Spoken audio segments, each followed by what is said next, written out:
And like I said before, there's some things that we've actually done to kind of create maybe some cap for that. We all knew it was going to happen, but let's go ahead into it. We released Carson Wentz. Bobby McCain also got released. I know you've been his one of the biggest critics during the season.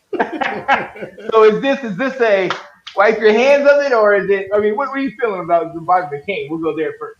I was surprised. Sure. Um, I was surprised because I felt he had carved out a role playing nickel. They moved him away from safety this year, or towards the end of the season with the emergence of Derek Forrest Mhm. and Cam Curl. McCain moved a lot more to playing nickel, and they seemed to like him there. So for me, at first, I was like, okay, well, that means we're going to have to bring in a corner to take over that role. So that alone is like, okay, that's interesting. It also does let us kind of say that they like, Percy Butler. Maybe they like Jeremy Reeves. They like who they have in house. Right. So I was surprised by it. I was even more surprised by the fact of the cap savings. It wasn't a whole lot. Right. It was only 2 point something million, 2.8 million, and Right. he has a dead cap of around 2 point something million. So, Yeah, I think it was you know, 2.3, but the dead cat was 2.8. Something like there that. you go. Yeah, appreciate you clarifying that. So it's like $2 million is kind of surprising that he would be a cap casualty, Mhm. but some of the guys have been talking about the fact that they may be looking to make some savings, make more moves, and with some of these guys, if they feel like you're going to be a backup for us, well, then we don't need to have you on that contract. I was thinking about there's two backups next year. You cut Andrew Norwell and you're saving $3 million. If Yeah. you're not anticipating him starting, do we need to be paying him that much money to be on our Right. team? Right. What about Cornelius Lucas? You can save another $3 million by cutting him. He's had to come in the last 2 years and play, but is he worth $3 million, or can you put that towards something else? The other guy I thought of is J.D. McKissick. When I was looking at this, I was like, first off, there's the injury history, but he would only save us $1.2 million, but so it's not a lot in the grand scheme Mhm. of things. But then also, I thought, you know what? We signed DeAndre Carter for a 1 year deal at $1 million a year, or Mhm. just under 1 million, and he played a prominent role in that 2021 team. I was trying to remember what year was it that he was with us. So that $1 million cap savings, if you were to cut J.D. McKissick, if he's not going to fit into your plans and health wise, that can be put into other players. And so what the McCain release said to me was they're looking to find money anywhere they can to Mhm. increase their cap going into free agency so Yeah. they can. I think they may go out bargain hunting. I'd love for them to be doing more, but you know, I think they're just trying to get as much cap as they can right now. Yeah. And to be honest, I mean, they're doing just that, and we'll talk about maybe this move, and then also the Carson Wentz move. And Yeah, in the Carson Wentz move, you lose. I mean, that's 26 point, I think 17 yeah, mil just from releasing him. And with this, it puts us at fourth in the league in cap space. You got the Bears with 98 mil. The Falcons got jeez, 55. Yeah, they're head and shoulders above everybody. The Falcons 55. The Raiders are 46, and we're at 44 oh, at wow, top of the NFC East as well. I mean, because the Giants got 43, and Philly has a mill, and they got to resign. They got big contracts coming up. yeah. And then Dallas has, obviously, they got to restructure everything because they got negative 7.5. Yeah. So Well, I mean, here's a time where, teams are going to start being creative. There was exactly. looking at, there's a couple guys whose contracts expire at the end of this year. Kendall Fuller, I believe, Yep. Kendall Fuller, yeah, Kendall Fuller and Curtis Samuel. Sorry, I couldn't Right. talk.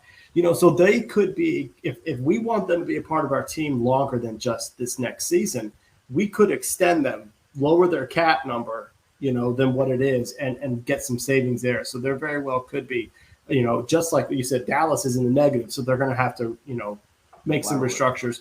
We're going to do some of the same. The other thing you're talking about, some money, they've already talked about. I think Chase Roulier is most likely going to be cut. 'Cause Yeah. they said, remember in that end of the year press conference, Ron and Martin said they want to get younger at center. Mm. You say you cut Chase, you're saving $4 million. You could put that into another center. The other one to But look into.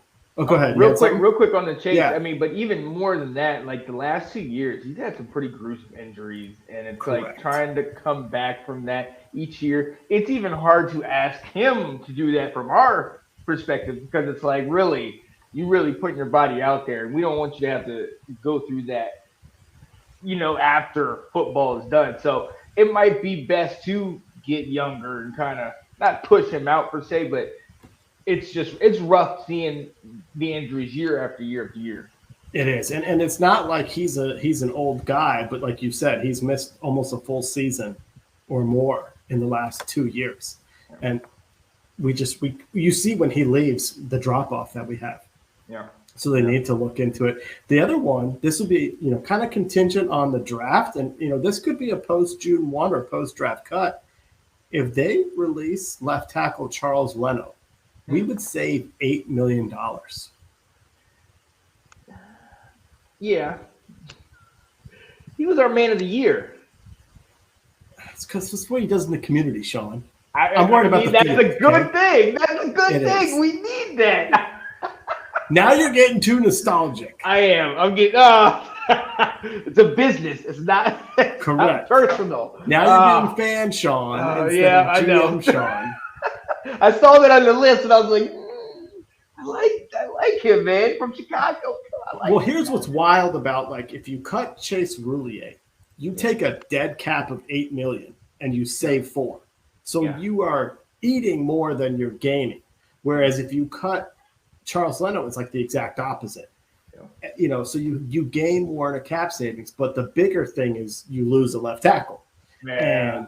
And I think which in a normal year, I would say cut Leno right now.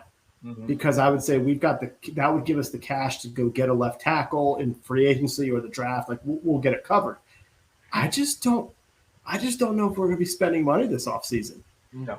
I've never No. heard the word budget talked around our parts before, Mm-hmm. and sounding us cash strapped. And I think it's for the topic we're going to discuss in a couple of minutes here about Dan Snyder. But I just don't think we're going to be active players in free agency the way you and I would want us to. So it's like, I think the only way you can cut Charles Leno would be if you are able to draft a left tackle with your first round pick and you solidify. You bring in a Broderick Jones from Georgia and say, bam, left tackle. Right. Then you could cut him for safe, and then do whatever you need to do after that. And use that money maybe towards extending a Cam Curl or something like that. Yeah. And yeah, so that's the thing. Those are the things we're looking at. And then we also got to go through the Carson Wentz. Let's be very honest, ladies and gentlemen. Another quarterback that I hopped on his bandwagon, and that thing. What are you going to do this? What are you going to do this August? Hey, because your heart's really into this guy. Oh, you know it. It's so gonna be do? rough. It's gonna be a rough season. I'm gonna let you know this, Will. Remember around the Super Bowl, we talked about how deep I got into the game when I was real young, and I used to be like really emotional into it. This is my college quarterback that I watched him get recruited, play all 3 years, come into the league for my favorite team. Yeah. It's gonna be rough, but I'm excited because it seems like what we were saying, we're making the right moves. We're doing a lot of things kind of quietly, and if Daron Payne is that move, like the biggest move, that's great. But the thing with Carson Wentz, this kind of makes it more definitive, more definite. We knew Carson was gonna go, but what this does is this puts right now there's only 2 quarterbacks on the roster. And we know, and when March 7th, when free agency starts, Taylor Heineke no longer on the roster. So I think that begs the question, do we go for another veteran to come in here and help out? Do we re-sign Taylor and see if he could, at least show him the ropes? He's a fan favorite. But you talked about that. That's not kind of the move we want to make because we want to get everybody on the same house train. We don't want residuals from the X. You know what I mean? So right now I'm looking. I like the way the situation is, but we saw this coming. Carson, being cut. What do you think, Will?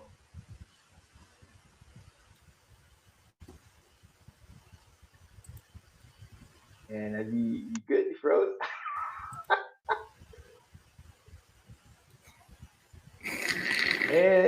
Yeah, you I'm froze. coming back. What's I'm good? coming back. You here? Okay, there we go.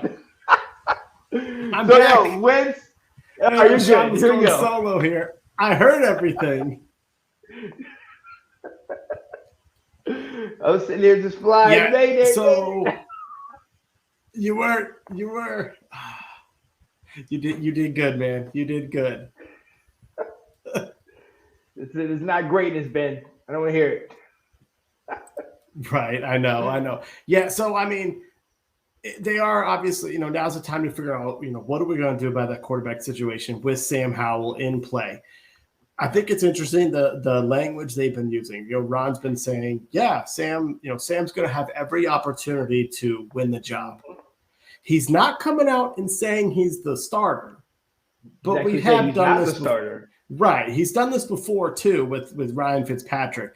But I think one of the things we're looking at is, yes, we need to bring in a veteran to teach him a little bit. Taylor Heineke could be that guy if the price is right. It probably will be. My concern is the fans that love him, i.e. Will Kramer is going to be saying the first Sam Howell interception, put in Taylor. Alex Stevens is going to be screaming for Taylor Heineke. Oh, yeah. No. But what I think you also have to remember is they're going to try and set Howell up to win the job in every way possible. Yeah. So they're going to want to bring in a backup who can come in and play if necessary, but isn't going to push and look better. So I think we can look at someone like Andy Dalton, throw him out the window. Potentially Jacoby Brissett, throw him out the window. Because they could come in and look better than Sam Howell. And now you're in a pickle. Because if you run out with Andy Dalton week 1 and you've got Sam Howell on your bench, fans aren't going to be happy. I ain't gonna no. Right. So you have to give him every opportunity to win the job by bringing in someone who's capable, but not going to really push him. Someone like a Tyrod Taylor type quarterback. What about Gardner Minshew? I'll give credit to Ben Standing of The Athletic. He said Gardner Minshew is his guy because who could come in here, win a couple games if you need him to. Right. But Heineke or Howell probably has better skills. So a guy like Heineke could as well. I'm actually wondering, I'm kind of cutting through, but what about a guy like Marcus Mariota who just got cut by the Falcons? Yeah. He could be someone that not better than Howell, but they also have a similar skill set. So there could be something that could help him out with. Very true. And that could definitely go ahead. I was just saying that would help. That would be a solid threat from the quarterback position. I actually think Mariota wouldn't do bad. I mean, and we know the arm discrepancies, so Howell would still have that advantage. So I actually like that move. I mean, if we were to do that, but I mean, again, that's just figuring out bringing in somebody that's been around, that knows the ropes, that can kind of talk to them. But I want somebody with good work habits. I'm also almost thinking, and I know this guy's retired, Chad Henne. What if you bring him in since he's close to a Bieniemy? He's an older vet. If you look at, I think the last 2 playoff runs where they won the Super Bowl, each time they had to have Chad Henne come in there and kind of sustain it. So they were able to get to that game until Mahomes was able to get back in there. So, I mean, that's somebody that might be familiar. We always talk about all the Panthers coming back from Ron Rivera. Now that we have the outlet to the Chiefs, what if we have some of these Chiefs guys? We talked about that last week. What if we have some of these guys? So I don't know if you can get them out of retirement, but we're talking about a vet, somebody that can just talk to the guy. I've been around. Let me help you out. Let's good little study habits and eating habits and things of that nature. And I just think right now, and since we're doing all of this so early, especially with the Carson Wentz thing, it's really kind of sending out there. Even though Rivera's playing coy and he's not the starter, but we give him every opportunity. I think this is kind of saying to Sam, hey, you got your offensive coordinator. We're starting to sign a couple of pieces. It starts now. I'm hoping that is what it is. You know what I mean? But I will say this, Will. In the last 3 years that we've done this, I am less excited now that I have my guy in there than I am the last 2 years. Last 2 years, I was betting with house money. It was like, all right, whatever. If he does good, great. I like him, whatever. This is a guy that I know can do well, but I've also seen his faults. I've also seen, when he kind of runs too quickly or when he tries to chuck up the deep ball when maybe it's not necessary and maybe he didn't read what was going. That I go back to that pick that he had against Dallas. I mean, that was double cover. There was a guy in shallow and there was a guy deep. So none of those would have really made it. You know what I mean? So Yeah. those are the kind of things that I'm kind of like, okay, let's have somebody back there to kind of say, all right, I'm going to tell you what this guy can do. I've seen this defense before. I agree with you. Yeah. It's very important that we get someone to mentor Howell and give him every opportunity to succeed. Absolutely. Thanks for watching. If you like that clip, be sure to check out the other great content from the Let's Talk Football community. And as always, please like, subscribe, and hit that notification bell so you'll be notified when more great content like this becomes available.